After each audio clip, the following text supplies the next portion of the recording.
Derby County, big away day, hard place to get a result. Partly because the last time we played them in the FA Cup in 1949, we lost 4-1, and partly because Derby are practically in the top flight and we're nowhere near. Our trip to the former English champions was hard-earned. A victory over Tamworth on penalties, another replay win over Dagenham and Redbridge, and Splash the Cash Eastleigh was seen off too. The day started early. Got a taxi to Wetherspoons where they weren't serving booze because it wasn't yet 9 a.m, had a full English and headed to the Tourist Information Centre where our coach picked us up. During our journey into the Midlands, nothing happened whatsoever. I sat near a toilet. 2 hours later, we arrived at the Navigation Inn in Derby. Some sandwiches had been prepared for a different coach that was due to arrive after us, but that didn't stop some people from tucking in. I won't name names. The lads then ordered more shots than Southport were likely to have in the entire 90 minutes. As time passed, hundreds of us poured into the pub.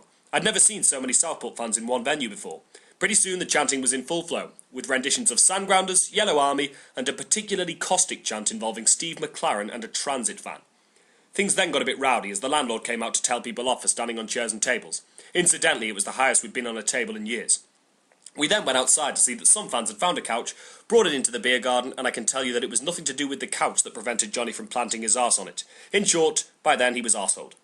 We then made our way to the ground. Pride Park, or the iPro Stadium as it's now known, is, I admit, slightly better than what we're used to at Hague Avenue. Walking in and seeing the away end was a tad surreal. I was at Kidderminster 6 days earlier where this was our away end, but today, this was our away end. They'd even given us some yellow seats.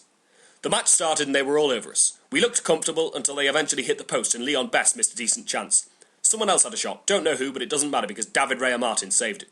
The only other incident of note came when Dave Fitzpatrick dummied a clearance to fool a Derby player, to which we celebrated like we'd won the World Cup.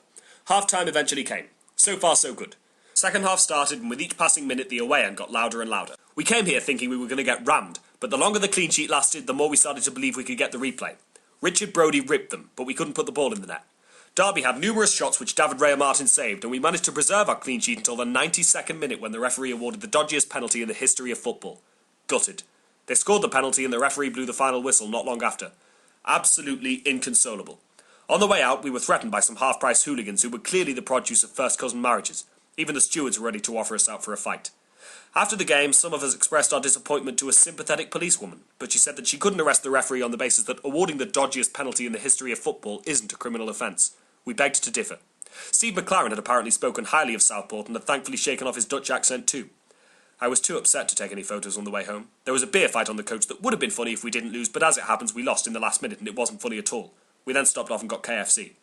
On reflection, even though we're gutted, it could have been a lot worse. We could have been beaten in the first round at Dagenham, or worse yet, Alan Shearer could have pulled us out of the bag away at Luton. It was a great day in a beautiful stadium. Lost 1-0, but it's okay, because we're staying up. Yellows.